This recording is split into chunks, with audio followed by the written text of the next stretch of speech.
بەناوی خوای بەخشندە و میهرەبان، بیسەران و بینەرانی بەڕێز و خۆشەویست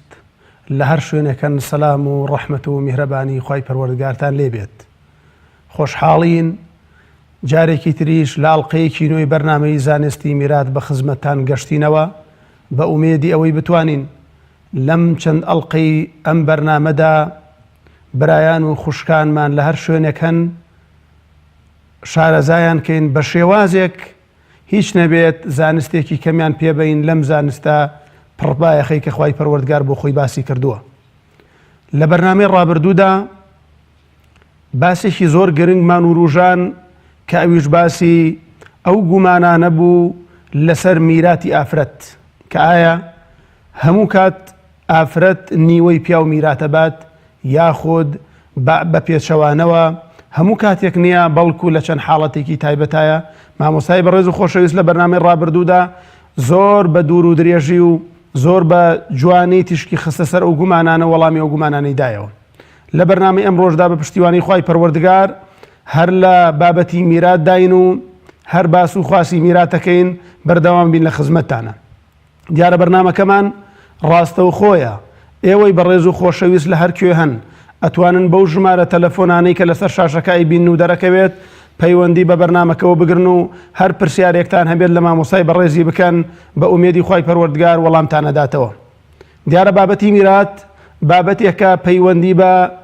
سێ جۆر لە جنسی ئینسانەوە هەیە. خوای پەروەردگار کە ئینسانی دروست کردو ئینسانیان نێرە یاخود مێیە، هەندێک جار ئینسان نەنێرە نەمێ بەڵکو نێرەمووکە. ئەم سێ جۆرە لە ئینسانەکان خوای پەروەردگار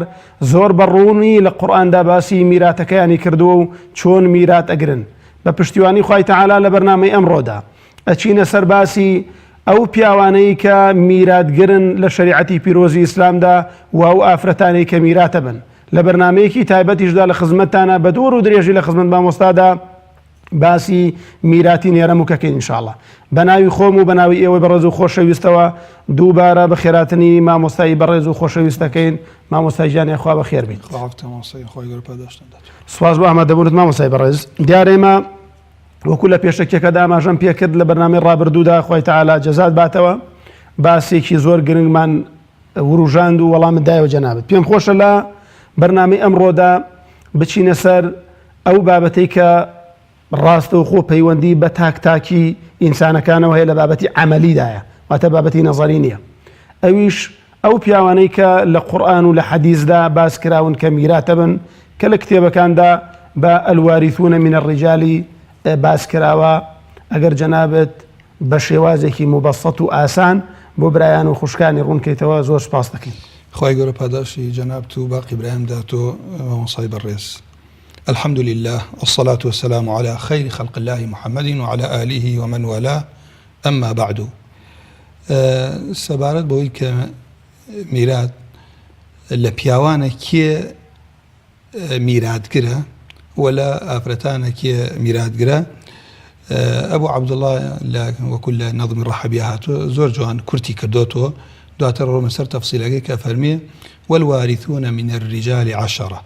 أسماؤهم معروفة مشتهرة الابن وابن الابن مهما نزلا والأب والجد له وإن علا والأخ من أي الجهات كان قد أنزل الله به القرآن وابن الأخ المدلي إليه بالأبي فاسمع مقالا ليس بالمكذب والعم وابن العم من أبيه فاشكر لذي الإيجاز والتنبيه والزوج والمعتق ذو الولاء فجملة الذكور هؤلاء. جاك أبو اللي رمى كرتي كردو بومان بيش أوي كم من أما نختار رونكينو ليرى إشارتي بدا كرده فرمي والوارثون من الرجال 10. جاء عندي لأهل علم عليه أو لا تروايا اقتداء بفرمودكي بيغمبر صلى الله عليه وسلم كأفرميت ألحق الفرائض بأهلها فما بقي فلأولى رجل ذكر. بو فرمي لأولى رجل ذكر لبر أوي وصفي رجلي بذكر كرت لبر الرجال ذكر عامة منال أقريتو ذكر من دال أقريتو بارك بيايش أقريتو كابان دي الأهل علم الله جايب لين الوارثون من الرجال من يرث من الذكور ذكور أو كاتا أميان بقوترة عامترة شكو منالي شقريتو ما الرجال عند جار وصفة بو كسانيكا لا باش سني سي ساڵی ویان لە پاش بلوغ و بابڵین چکە خۆتە زانی لە مناڵ لە زمانی عەربی زمانێکی دەوڵەمەنە هەر لەوەی کە لە پێشەوەی بێتە دنیا و پێڵێن جەنین و پاشان مرضیع و پاشان ئەبێ بە طفلێک اینجا طفلی ممەیزمانی و اینجا ئەڕوات شابمان هەیە و اینجا ئەڕوات ڕەجولمانی تا ڕواتە سەر ئەوەی کە شەیخ و هەڕممان هەیە کەوا بوو ئەلواریثونە من الرجال عشرة جێ لێرە ئەم ئیشارەتی بەدە کرد بەڵام لەوە ئەچێت معلومەکە لە تەفاسیلە ئەم بۆ ئێمە بێ بە چەند ئەبێ بە 15 ئەسماؤهم معروفة مشتهرة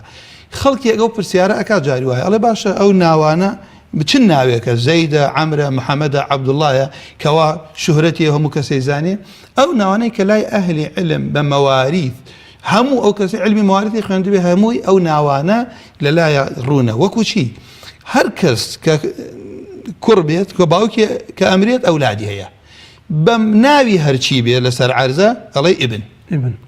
برا هەر ئەخ هەر ناوێکی هەبێ ئەسماؤهم معروفة مشتهرة ئەو ناوانن کە من و تۆ کاتێ نمونەیەک حەلەکەین دائما ئینسانە بێ پێش هەموو کەس کە کەسی ئەڵێ وەڵا پرسیارێکمەیە پرسیارت هەیە ئەبێ بخەیتە سەر کاغەز نابێ وڵای کێ من دێم تێکەجێ جاری وایە ئەو کوڕەی براڵێ وڵا کاکە برایەک کوڕ ئەکات بە برا مام ئەکاتە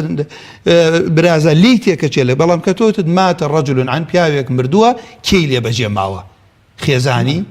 کوڕی کەوا بوو کە لێرە نووسی ئیبن ئەوەیە کە لەو ناوانەیە ئەب ئەو ناوەیە ئەخ ئەو ناوەیە عەم ئەو ناوەیە وانیە ئیبن و عەم ابن أخ الشقيق أخ لي أب أخ لي أم أو حزمك إشارتكم أسماؤهم معروفة أو ناوانيك لعلمي المواريث لكاتي حل كردنا إشارتي بإكريد إن جاء كواب وفرمي أم دكين الابن وابن الابن مهما نزل أفهمها وسائل برزم برسيارك من أدرو ويبرزانك جوبستي برنامج كمان جوان ترلي حالي بن بورد يعني إيه ما علين كاتك مردويك مرد ئەم دەکەسە میراتی لێ بات یعنی کاتێک کە یەکێک مرد لە پیاوانە ئەم دەکەسە لە پیاوە میرات ئەبەن بەپێی وجودیان ئەم دەکەسێکیە یعنی سە بۆ نمونە من کە کورتم کردووە بۆ نەوتمان لە پیاوان کوڕی یعنی کوڕەزا تاوەکو مەهما نەزەلا کوڕی حتا بڕاتە خوارەوە اینجا باوک الأب والجد له وإن علا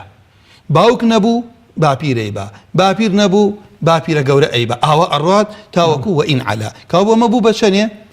سیان کوڕمان هەیە کوڕەزا کوڕی کوڕ لێرێن باس لە نییە دەکەین باوک باپیرە جەد باوکی باوک ئەمە چوار والأخ من أي الجهات كان ئەخ برا هەموو کەس زانێ هەموو بینەرێک هەموو برای هەموو خوشکێ زانێ برا یان دایک و باوکیە کەسێک وایە ئێمە کاکە لە یەک دایک و باوکن من برای دایک و باوکیە کەسی وایە پیاوێکە دوو ژنی هێناوە کاو ئەمانە نەوەی ئەم پیاوە برای باوکین دایکیان جیاوازە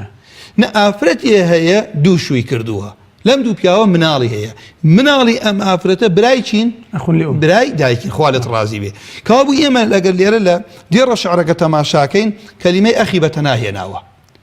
والأخ من أي الجهات جهة كان برا سينوع برا ماني براي دايكو باوكي شقيق أخ لأب براي باوكية أخ لأم براي دايكية قد أنزل الله به القرآن ودعتري إن شاء الله لكاتي باسي أهل تعصيب وأهل فرائض آيات كان إشارة بيكين كشون إشارة بيكين وابن الأخ مدلي إليه بالأبي كوابو برازا كري برا ئەگەر ئیشارەتی بە باو کرد کابوو ئیبن الأخ لأب هی دایک و باوکی ئەولاترە پێشەکەوێت برازایەکە من کەسێکمەیە برایەکمەیە چییە برای دایک و باوکیە ئەمە کە برای دایک و باوکیە کوڕەکەی بۆ من چییە برازایەکی لە چییە شەقیق برای دایک ئەگەر کەسێ براکەی باوکی بوو کابوو لێرەش وابن الأخ المدلي إليه بالأب فاسمع مقالا ليس بالمكذب بۆ شت ئێمە کە یان یەقینە وانێ ئەمانەی کە هاتوون هەمووی نەسی لەسەرە بە هیچ شێوەیە کەس ناتوانێ ئەمانە بە درۆ بخاتۆ ئەوەی مسلمان بێ دائما ئەڵێم مسلمان بەرامبەر نەس اختیاری نییە ئەیڵێ سەمعەن وەطاعەن نا با حکمەتەکەشی نەزانم نا ئەوە بۆ وایە ئەمە بۆ وایە ئەمە ئێمە هەندێک جارێ وەڵامی هەندێک کەسە دەینەوە ئەڵێن لەبەرەوەی خوا حەکیمە شتی بێ حکمت نییە بەڵام وەکو مسلمان با حکمەتیش نە ڕۆژوو ئەگرم و با حکمەتی نەزانم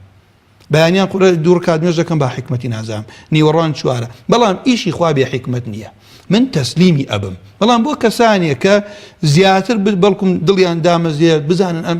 بەرنامە لەلایەنی خوایەک واتوە عەلیمە بە فیتڕەتی بەشەر ئەو بەرنامەی خوایە فیتڕەتی بەشەر تێرەکات جا بۆیە لێرە فەرمێ فەسمع مەقالًا لەیسە بالمکەذب والعم وابن العم من أبيه مام کابوو کێ بوون ئەمانە مام کە ئەکاتە برای باوکمان جاو کاتەی مامیشیان شەقیقە لە دایک و باوکۆ بران یان تەنها لە باوکۆ مام لە دایکۆ باس نەکرا بووە لەبەرەوەی میراثگر نییە ئەڵێ بۆ خوایەکی عەلیمە خۆی ئەزانێ بەرژەوەندی ئێمە لەکوێ تەسلیم و بین فەشکر لذی الئیجاز والتەنبیه لێرە بەڕاستی کاو ئێمە ئەڵێن خوایە پاداشتێم شێخە بدەرەوە بۆ ئەڵێ کاو ئێمە سوپاسی کێ بکەین شکری کێ بکەین یەکێ لە شکرەکە شەوتانێک کە ئێمە خوای گەورە پاداشی ئەو شێخانە بداتەوە ئەمە شکرێکە بۆ کە ئێمەڵێن ئەو پیاوە خزمەتی بەم علمە کردووە لذی الئیجاز بە مختصریم علمەی هێناوە والتەنبیه تەنبیه چەنەها ڕێنمایی داوەتە ئێمە ئاگاداری هۆشیاری بێدارکردنەوە لەم علمە پاشان ئەوە هەشتی والزوج والمعتق ذو الولاء فجملة الذكور هؤلاء مرد كأفراد إنجا كاتي يمش لرمى شاخوان زوج لزباني عربي عن عائشة رضي الله عنها زوج النبي صلى الله عليه وسلم ويوتم الزوجي لبروي عائشة ممنوع من الصرف لو شبرها دعاء ولا باشا بقوا يعني فتح خلينا دوميان بهين وانية عن عائشة زوج النبي صلى الله عليه وسلم لزباني عربي كخواي بردار فهم فاسكن أنت وزوجك الجنة لربك خطاب لقال آدم عليه السلام بحواء على شي زوج ما كردي خوان الله هاوسر أما لزباني عربي فصيح أو تانية زوج بجن أو تريت ببيايش أو تريت بلام علماء مواريث يقدنقن لبرجع كردنوا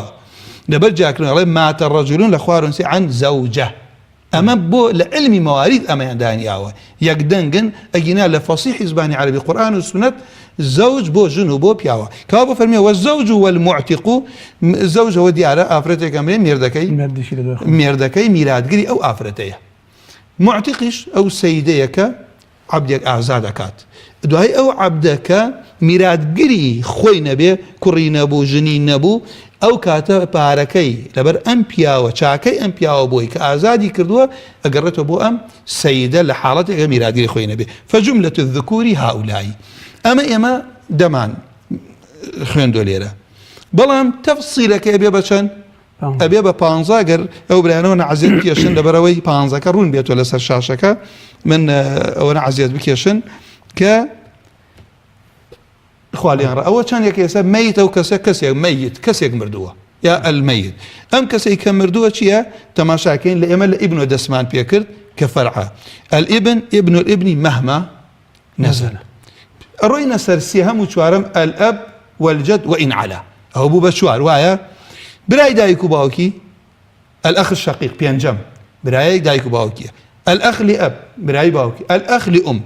أمانة بون بحوت إن جاء الرؤية ابن الأخ الشقيق أشتم كيكا برازايك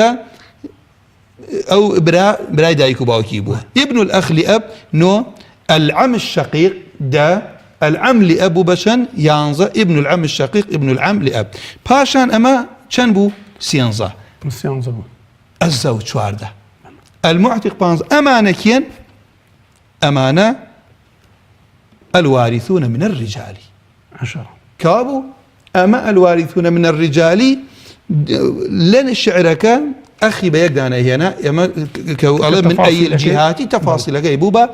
بانزا أو بانزا كسك لسر شاشك من الأيبينات أما أوانا كل الشرع أم بيوانا ميراد قرن بنص قرآن وسنة بيغمر إخوة صلى الله عليه وسلم بس خوش ما وصايب رز برسياركم لا دروز بو كالشعر كان يجدا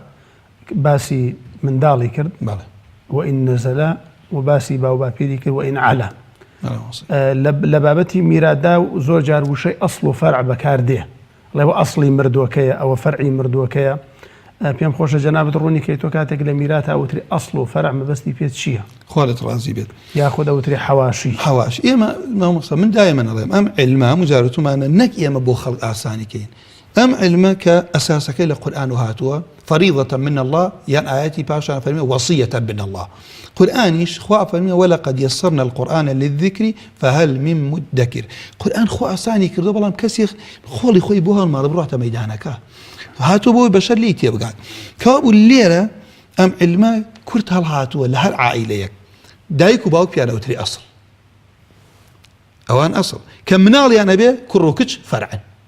ئیتر تاریەتە خوار کوڕەزا کچەزا. بەڵام ئێمە کە ئیشارەتمان بەم پانزە کرد ئەمانە میرات گرن. کەوا بۆ باشە من لەمانەی کە ئێستا من باسم نەکرد بڵێم مام لە دایک و میرات وەرناگرێت با هەیشی بێت وانە کەوابوو ئەمە لێر ئەم دە گرنگی ئەوتانێ ئەم دەیا ئەم پانزە بە تەفسیل بیزانین بزان ئەمانە میرات گرن. ئەسڵەکان باوک و دایکن. ئەگەر باوک و دایک نەبوو ئەو کاتە جەد لەگەڵ جەددە تا بڕاتە سەرەوە. فرع بریتە لە ئیبن لەگەڵ بنت. اینجا ئیبن الئیبن لەگەڵ بنت الئیبن ناڵێم بنت البنت لەبەرەوە میراتگر نییە. بۆیە ضرورە ئەم حەواشی بریتە لە براو خوشک. کابوو عائیلە ئەمەیە ئەم علمی میراتە. یەک شت دڵێم مقدمەن ئێستا پەلە ئەەکەم یعنی پێش یەخەم باوک و کوڕ لە هەر نمونەیەکە بن ئیتر کەس لەم پیاوانە پانزەی کە باسمان کرد جگە لە زەوج کەسی میرات وەرناگرێت. کابوو شتەکە زۆر ئاسانە چکە باوک هەبوو ئیتر برا و مامە و دوورەکان هەمووی حەج بکات. کوڕ هەبوو برا نایبا مامە نایبا برازان نایبا. کابوو ئەمەش دواتر حەقەکەیمان زانستەکەی شتێکی قورس نییە ئاسانە. بەڵام واقعان مسلمان چەند ئێمە حەریسین جسممان بپارێزین ئەولادمان پارەمان بپارێزین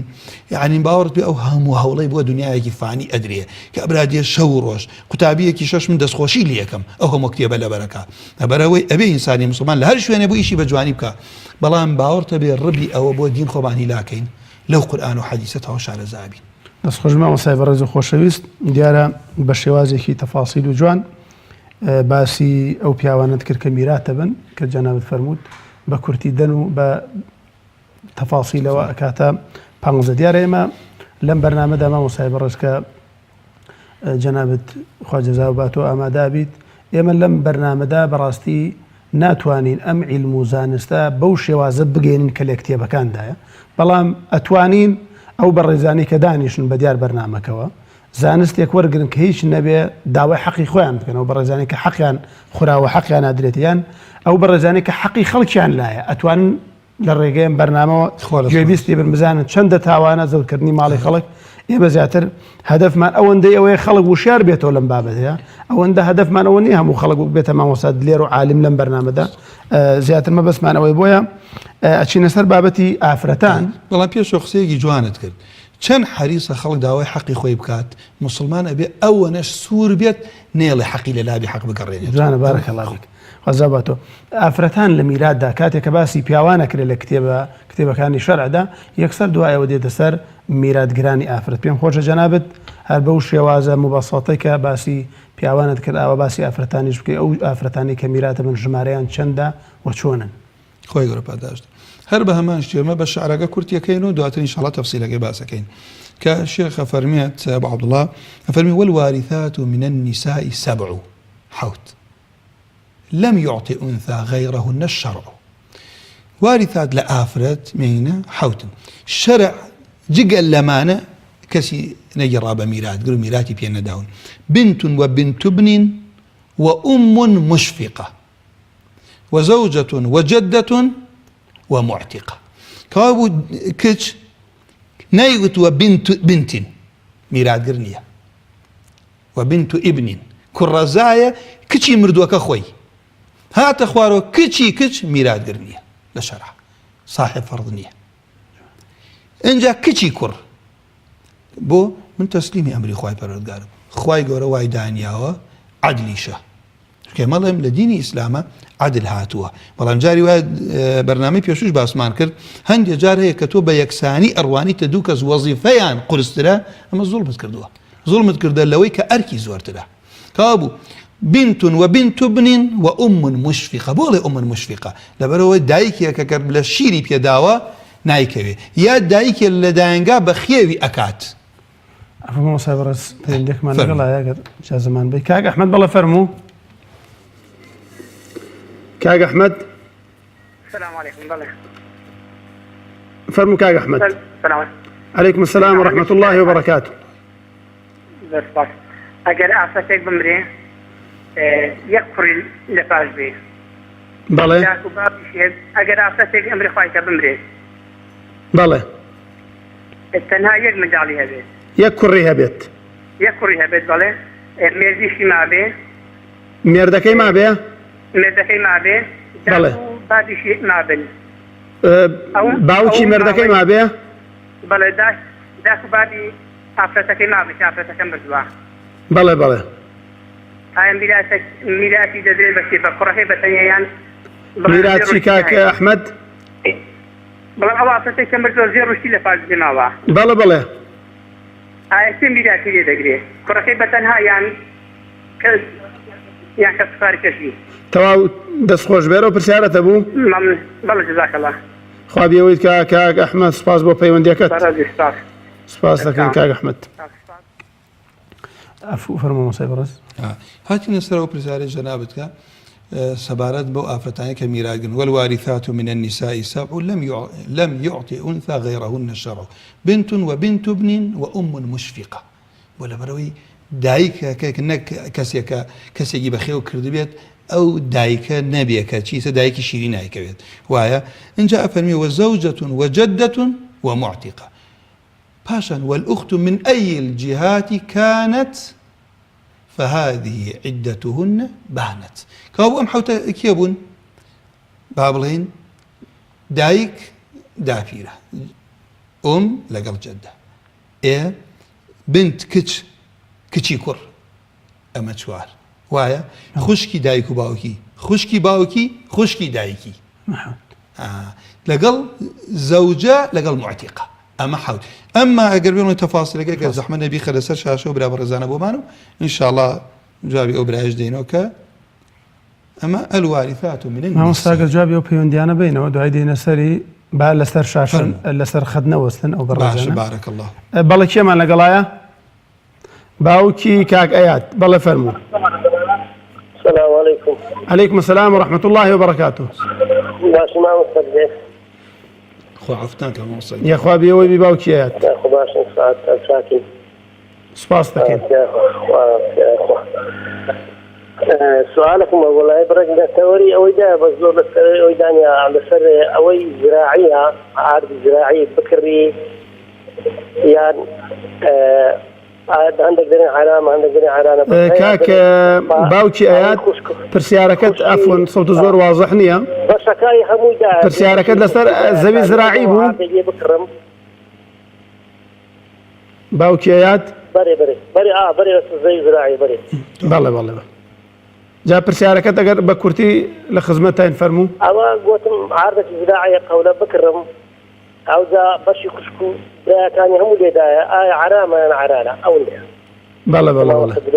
او زوي زراعية طابوي خوتانا نانا زراعي طابوي زراعي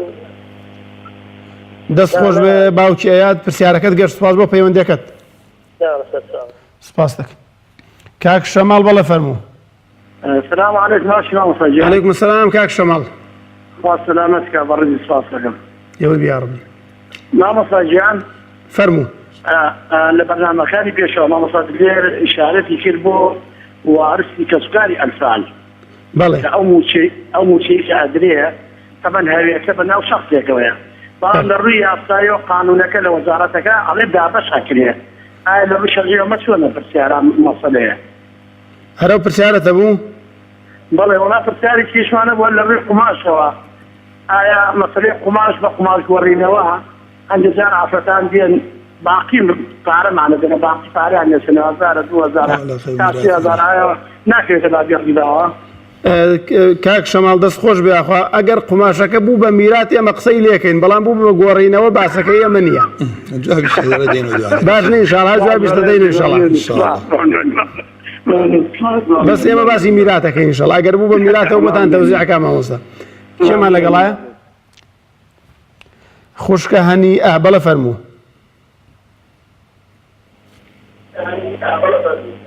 بەڵە فەرموو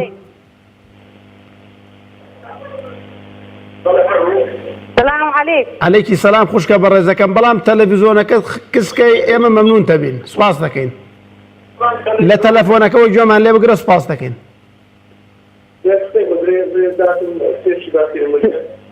مامۆستا بەڵە فەرموو داکەم پێشی باپیرم مردیە کێ مردووە داکەم پێشی باپیرم مردیە بەڵە بەڵە دایکت پێشی باپیرت عادی زراعی بوو بەڵێ باپیرم لە پاس داکەم مرد ئەرزی زراعی بەجێ ماوە دوای خۆی عادی زراعی بە جمازە بەشیان کرد بەڵێ بەشەکان دەکا دامنیش دروستە چۆن خوشکە بەڕێزەکەم دەرم عادی زراعی باپیرم بەڵێ ئاگام لێ بوو بوت بەشیان کردووە داکەم پێشی باپیرم مرد بەڵێ ئەزۆ پاشان باپیرم مردەکە بەڵێ ئەزۆ دەکا بەشیان ئێستا دایکە منیش دەبی ئەو بەڕێزانە گەر زۆر لە کۆتاییدا لێ حاڵی نەبوو خوشکە بەڕێزە چونکە سەوتەکەی جانم چاوی ئەو ئافرەتەی ما بەڵێ فەرموو ئەوە داشی ئەو ئافرەتەی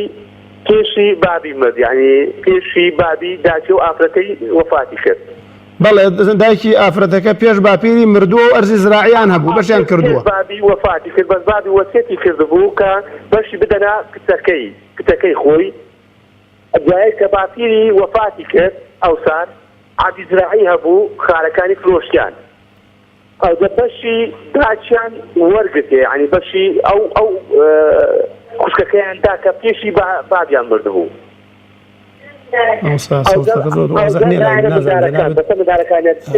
هەبوو بەسە مدارەکانیان دەتەوزێ کرد ئەم خوشکە دوای جواب بدەین ئینشەڵڵا خوشکە بەڕێزی دایکی کە وەفاتی کردووە پێش باپیری دوای باپیری مردووە وەسیەتی کردە بەشی ئەمیش بدەن ئێستاڵی جایزە وەرمان گرتووە دەست خۆش بە خوشکە بەڕێزەکەم برا بەڕێزەکەم هەردووکتان دیارە پرسیارەکە ئەوە بوو پێکەوە کردان کۆتا پەیوەندیمان کاک ئاری بەڵێ فەرموو السلام عليكم. عليكم السلام ورحمة الله وبركاته. مامۆستا باشن يا خوابي أوي بكاك ئاری دۆستمان مەڵا پرسیارێک زەحمەت بەڵێ فەرموو ئەم میراتە بڵێن چۆنایی ئەگەر پیاوێک بمرێت دوو ژنی هەبێ باشە ژنێکیان مردووە ژنێکیان ماوە لە هەردووشی بڵێن مناڵی هەیە باشە ئەو پیاوە کە مردووە کاک ئاری ئەو پیاوە کە مردووە دوو خێزانی بووە خێزانێکیانی مردووە ئەم خێزانیانی کە مردووە پێش خۆی مردویان دوای خۆی مامۆستا خێزانێکیان کاتی خۆی پێشە مردووە بەڵام خێزانێکیان ماوە لە ژیانە وەڵامی پرسیارەکەی تۆ بداتەوە مەبەستم کاک ئاریجان ئەم پیاوە کە وەفاتی کردو دوو خێزانی بووە ئایا ئەو دوو خێزانی کە دانەیەکیان وەفاتی کردو پێش مێردەکەی وەفاتی کردویان دوای مێردەکەی مامۆستاجان ئەزای چۆنە دانێکیان کابرا خۆی لە ژیانە بووە مردووە ژنەکەی یەکیان بەڵام ئەو ژنێکە مردووە ژنێکی هێناوەتەوە یعنی دوو خێزانی هەبووە بەڵێ لەم حاڵی بووی بەڵێ پێش مێردەکەی مردووە دوای ئەوە ژنێتر هێناوەتەوە بەڵێ دوای ژنێشکی هێناوەتەوە یعنی بڵێن هەردوو ژنەکەی مناڵی هەبووە بەڵام ئەم کابرایە کاتی خۆی کە مناڵ بووە دایکی شووی کردوێتەوە بەڵێ ئەم پیاوەی کە دوو ژنەکەی هەبووە ئەم دایکی کە شووی کردوێتەوە تەبعاً مناڵی ترێ بێوانە بەڵێ منداڵی دایکی بۆ دروست بووە بەڵێ بڵێن دایک ئەم پیاوەی کە بڵێن مردووە شووی کردوێتەوە بە کەسی کە مناڵی ترێ بوو یعنی ئەم پیاوە زڕ برای هەبووە وانە بەڵێ ئەم پیاوە کە ئەمرێت حەقی میراثەکە بۆ نمونە بۆ دایکەکە چۆنەکە لە ژیانە ماوە لە کاتێکە بۆ نمونە دایکەکە چند ڕۆژ دوای ئەوە مردووە چ ڕۆژ دوای بڵێن کوڕەکەی مردووە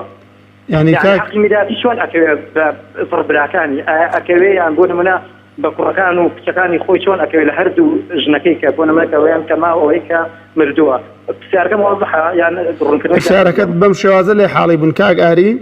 ئەم پیاوە کاتێک کە بە منداڵی دیارە تەمەنی چەندێک بووە دایکی شووی کردوتەوە ئەم پیاوە دایشی بەڵێ دایکی شووی کردوتە دوای کە شووی کردوتەوە لە شووەکەی منداڵی تری بووە واتە زڕبرای بووە بەڵێ زڕبرای بووە ئێستا ئەم پیاوە کە مردووە زڕبراکانی میرات لەمە بن بڵێن وزاکە زڕبراکانی میراتی ئەمە بن عفوا کاک ئاری زەحمەت نەبێ ئەم پیاوە ژنی یەکەمی پێشخۆی مردە ئەم مەسئلە ئەڕاتە مناسەخاتەوە بەڵام بەس ئەوەی ئێستا ئەمە تەفاسلەکەی نادەن بەس ئەوەی ئەم پیاوە ئەو ئافرەتە مرد مێردەکەی لە ژیانە بووایە مێردەکەی لە ژیانیشان ژنی دووەمی نێناوە ژنی یەک دووەمی نێناوە چەند مناڵی بوو ئەوەم پێ بڵێ جارێ چەند کوڕ و کچ لەو ئافرەتەی کە مرد لەوەی کە مرد 5 مناڵی هەبوو لەوەی کە چەند کوڕ و چەند کچ دوو کچ و سێ کوڕ دوو کچ سێ کوڕ پاشا ژنی دووەمی هێنا برای بەڕێزم ژنی دووەمی هێنا ئەم پیاوە باشە لە ژنی دووەمە چەند مناڵیە ئەویش کوڕێک و هێنا کچێک و چوار کوڕ چوار کوڕ وایە اینجا ئەم پیاوە خۆی مرد خۆی مرد ژنەکەی لە ژیانە لەگەڵ کچێک و چوار کوڕ وایە بارەکەڵ ئەیتێتەوە سیارەکە تایرە نییە بەڵێ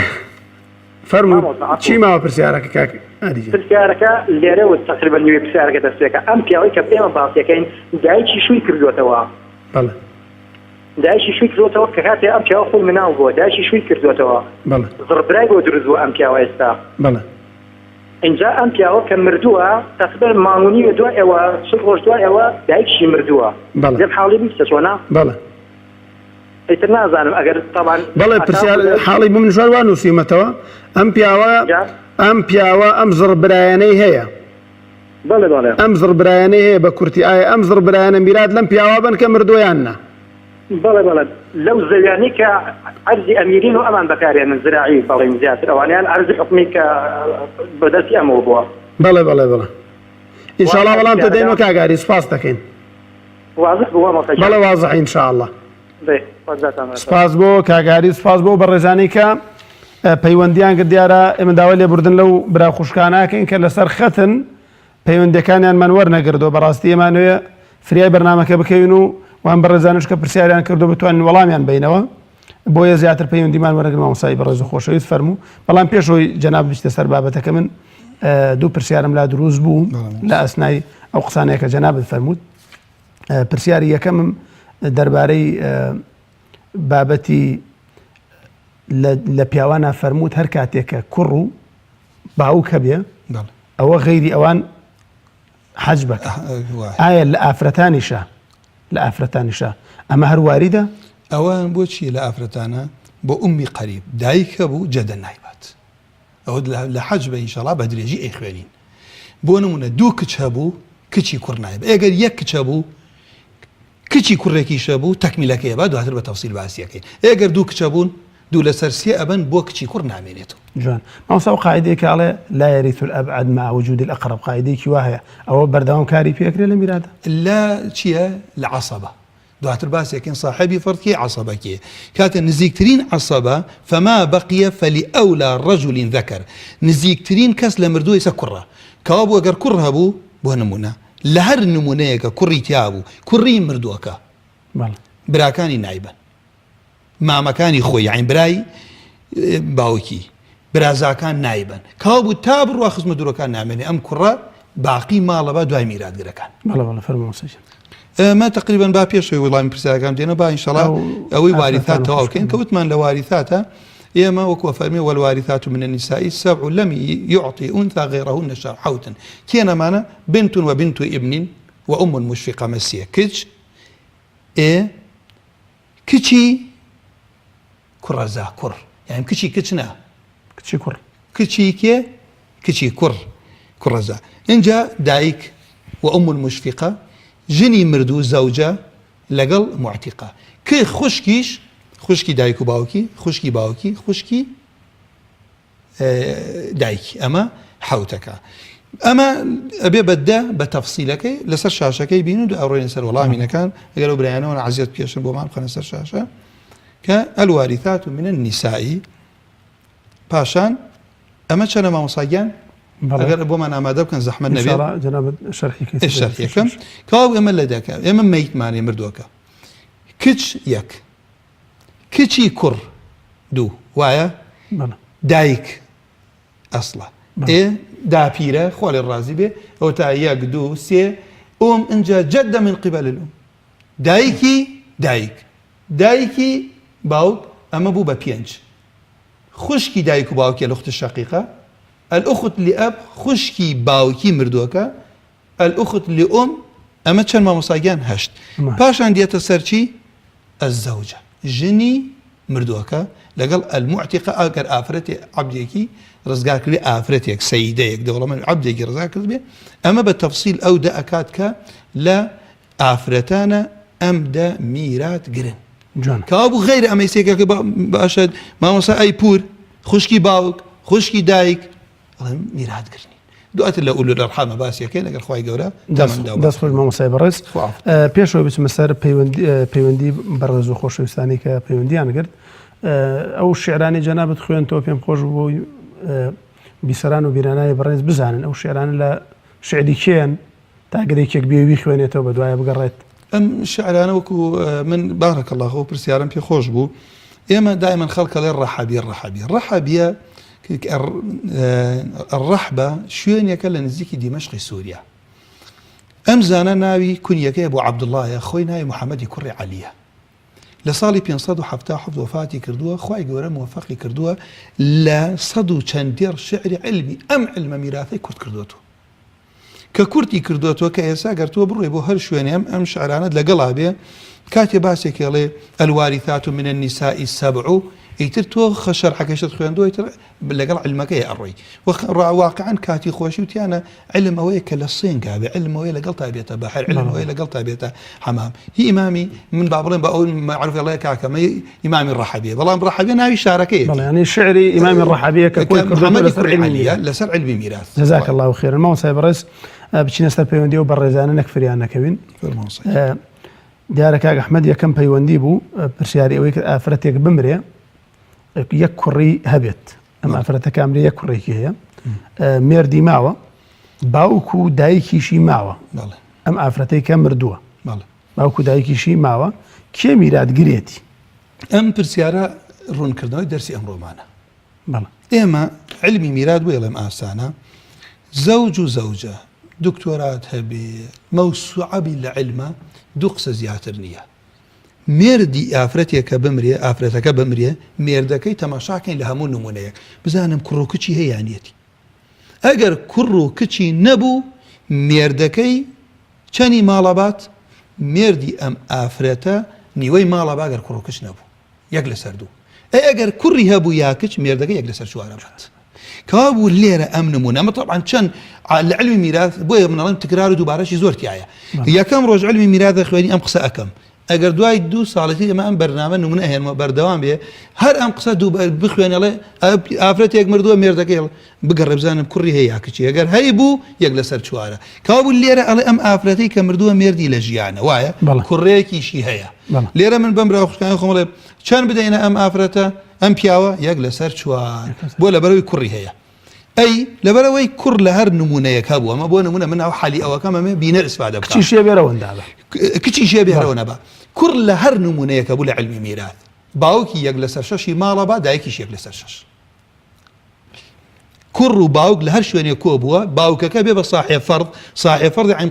مقداری بۆ دیاریەک بێ خوای گەورە فەرمێ وەلی ئەبەوەیه لكل واحد منهما السدس إن كان له ولد کابوو لێرە وەلد هەیە کابوو دایک و باوک یەک لەسەر شەش یەک لەسەر شەش ئەم ماڵە کەوابوو ئێستا ئێمە من ئەم ماڵە حەلکە مەڵێ مامۆساگیان ئەم ماڵە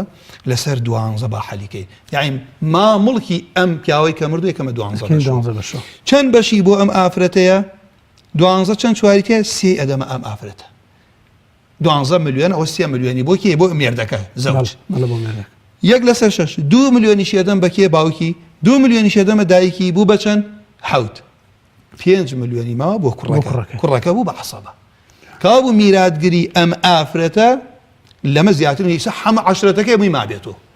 مامی هەر کەس ما بێتۆ چونکە باوک و کوڕیتایە ئیتر هەموو پیاوەکان حەج ببن کەوا بوو کاک ئەحمەد پێڵێن مێردی ئەم ئافرەتە یەک لەسەر چواری مڵکی ئەم ئافرەتە ئەبات دوای ئەوە طبعاً ئەمە کە ئێستا وا ئەڵێم دوای ئەوەی ئەبێ بزان ئەم پیاوە قەرزارە یا قەرزار نییە قەرزی ئەدەیتۆ لەوەچێ مارەی ئافرەتەکەش وانی ئەم ئافرەتە کە قەرزار یا قەرزانی ئافرەتەکە لێرە اینجا وەسیەتی کردووە یانە وەسیەتەکەش یەبێ یەک لەسەر سێی ماڵ زیاتر نەبێت وەسیەتی کردە کاکە لە دوای خۆم ئەوەنە لە ماڵەکەم خرێتە مزگەوتێکۆ ئەوەنە بدرێ بە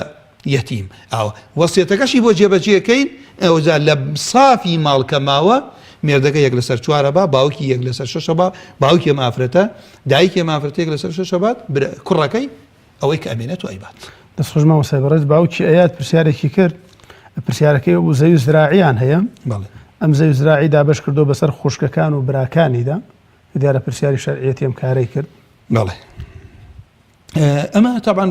دووبارەی شەبێت و باسیشمان کردووە زەوی زراعی لە کتێبە عیلمەکانە پێ ئەوتێ زەوی ئەمیری بۆ ئەمیری مەبەست پێ حکمی لە لای دەوڵەتە هەر زەویەک هەر شتێ لە میراتی ماڵین تەریکە ئەو کەسەی کە ئەمرێ مڵکی ئەو چییە ئەوە تەوزیعەکرێ ئەمما لە پاش مردن یا شتێک مڵکێکنی ئامانەتێکی لەلا بێ شتێک مڵکی خۆی نەبێ حکومەتەم زەوی زراعەتی بووە کاتی خۆی دایەنێتە هەر کەسێ لە هەندێک وڵات پێم وایە لە زەمانەکانیش لەوچی ئێسێ شەروا بێ لە عێراقی خۆمانە هەر پیاوێ 3 ساڵ ئەو زەویە ئیسیفادەی لێ نەکردبێ و نەیکردبێت زراعەت لیان سندێت و دایەنێتە کەسێکی کە کەوا بوو مڵکی ئەو نییە تۆ چۆن تەوزیعیەکەی ئەنجا دێتۆ کەوا بوو بزانم ئەگەڕێتەوە بۆ لای کێ حکوومەت دوای ئەو ئەیدا بە کێ بۆیە ئەمە لێرە نابێ وەکو میرات تەوزیع بکرێ هەندێک جاری وابە لە دەوڵەتی عوثمانی دراوەتە کچەکە نەدراوەتە کوڕەکە هەندێک کەس ئەڵێ ئایا بامەسا زەوی زراعی کچیش وەکو دوو کوڕ ناگەرم تاپۆیە للذەکەری مثل حظ الأنثيين کورد و جاری کچە بات کە تاپۆن نەبوو لە دوای خۆی ئەڕۆی دراستێکی بزانم ئەیدەن بە کێ ئەگەر مامۆستا کەس نەبوو چۆن کوڕەکە بەکاری یعنی ئیسیفادەی لێکە ئەتوانێت منفعەکەی بەکاربێن منفعە لە باوکیان بۆیان ماوەتۆ هی باوکیانە بۆیان ماوەتۆ نابێ خوشکەکانی لێبێ باش بارەکەڵڵا بیکەم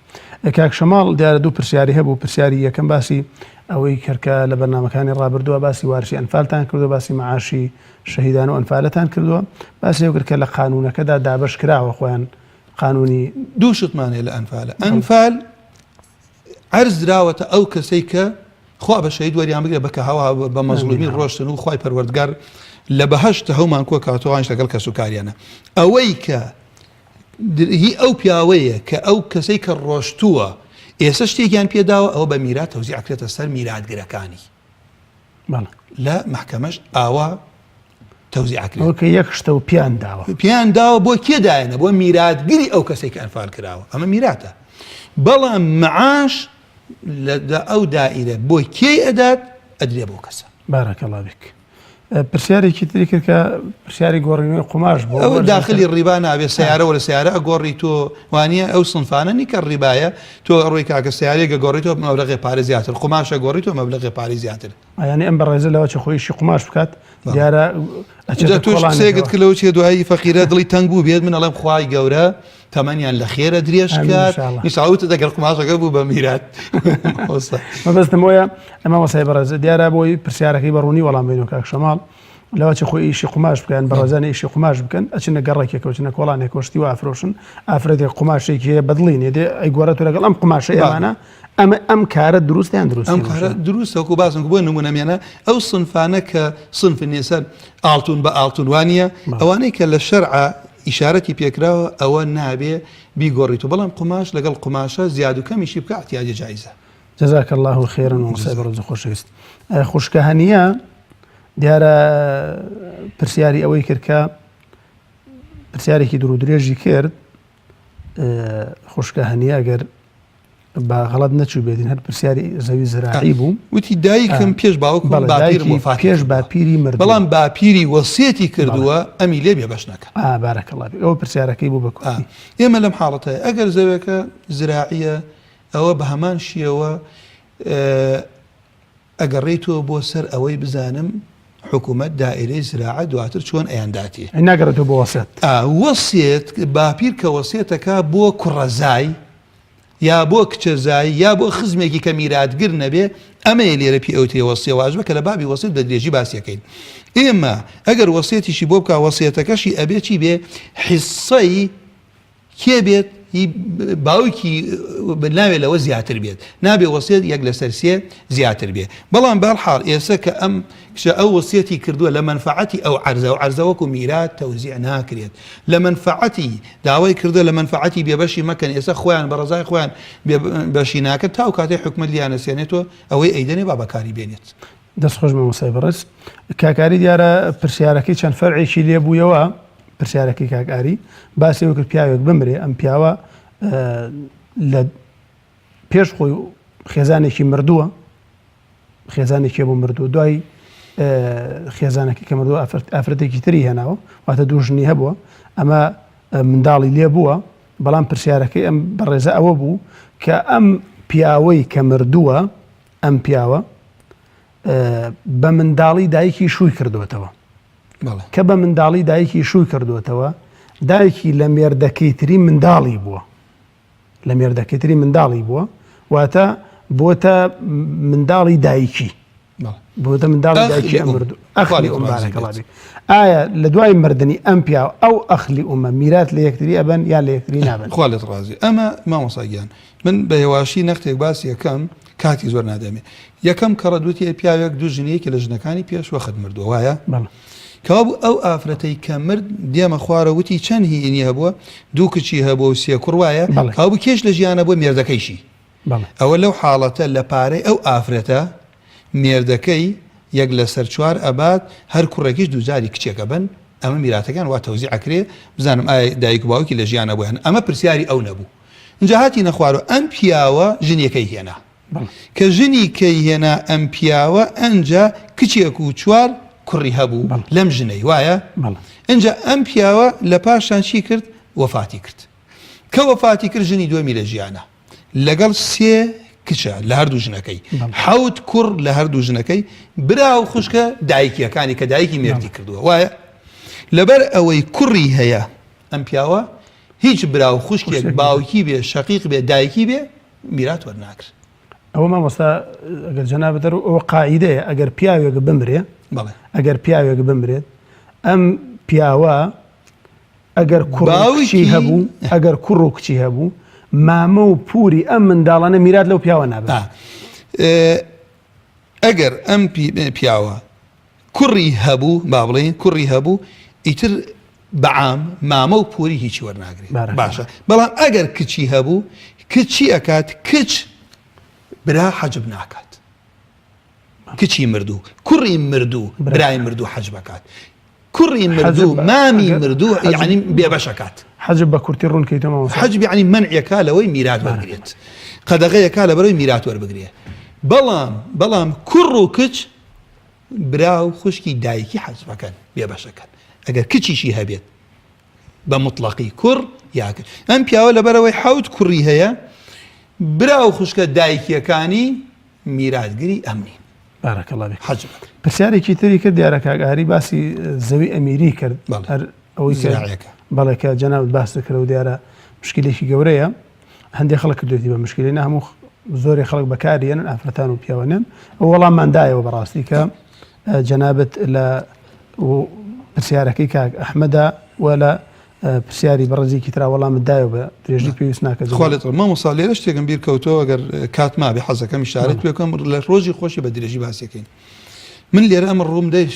دەستیشم بۆ دەسەڵاتدارانە ڕووم بۆ ئەندام پەرلەمانەکانە لێرە ئەوەنەی کە من ئاگام لێبێ لای خۆمان خوشکی مردوو مامی مردوو لە قانونی کوردستانی خۆمانە مامی مردوو بێبەشەکات حەج بێکات لە شەریعەتی ئیسلامە نەک خوشکی مردوو کچی مردوویش مام بێبەش ناکە لە میرات کەسێک مردووە کچی هەیە و مامیشە بەڵگەشمان چییە بە نەسی حەدیثی پێغەمبەر صلی الله علیه و سلم کە هاتن پرسیاریان کرد کەسێک هات بۆ خزمەتی پێغەمبەر صلی الله علیه و سلم فەرمێی پێغەمبەری خوا ئەمە دوو کچی سەعدە کە لە ئوحودە لەگەڵ تۆ شەهید بووە ئافرەتێک بوو ئێستا مامیان بێبەشی کردوون لە میرات ئەمانیش ئەگەر پارەیان نەبێ خەڵکێک نایەتە خواست بێنیان پێغەمبەری خوا صلی الله علیه و سلم فەرمووی زام خوا چی دابەزێنێ ئاەتی میرات دابەزی پاشان ئاەت دابەزی پێغەمبەری خوا صلی الله علیه و سلم بانگی کردن فەرمووی دایکیان یەک لەسەر 8 بەرێ لەم پارە دوو کچەکە دوو لەسەر سێی ماڵ بەرن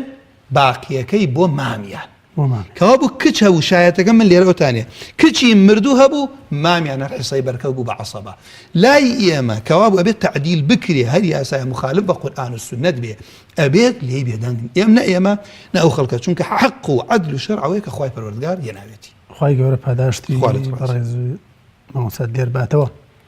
بینەرانی بەڕێز و خۆشەویست سوپاس بۆ دانیشتنتان بە دیار بەرنامەکەمانەوە و گوێگرتنتان ئەگەر تۆزێکیش قورس بوو بێ بابەتەکە بەڵام لە کۆتاییدا بابەتەکە ئەوەندەی دووباراکەین و لە بەرنامەکان ترا ئینشاڵڵا سووک و ئاسان و سەهلە بێت بۆیە لە کۆتاییەم بەرنامەدا دووبارە و چەند بارە سوپاسی بەڕێز مامۆستا دلێر گەرمیانی کە پسپۆڕە لە بواری میرات و زانستی میراتدا لە خزمەتیا بووین خوای پەروەردگار پاداشتی هەموو لایەکتان باتەوە تا بەرنامەیەکی تری زانستی میرات بە خزمەتتان ئەگەینەوە هەموو لایەکتان بەخوای پەروەردگار ئەسپێرین وصلى الله على محمد وعلى آله وصحبه أجمعين.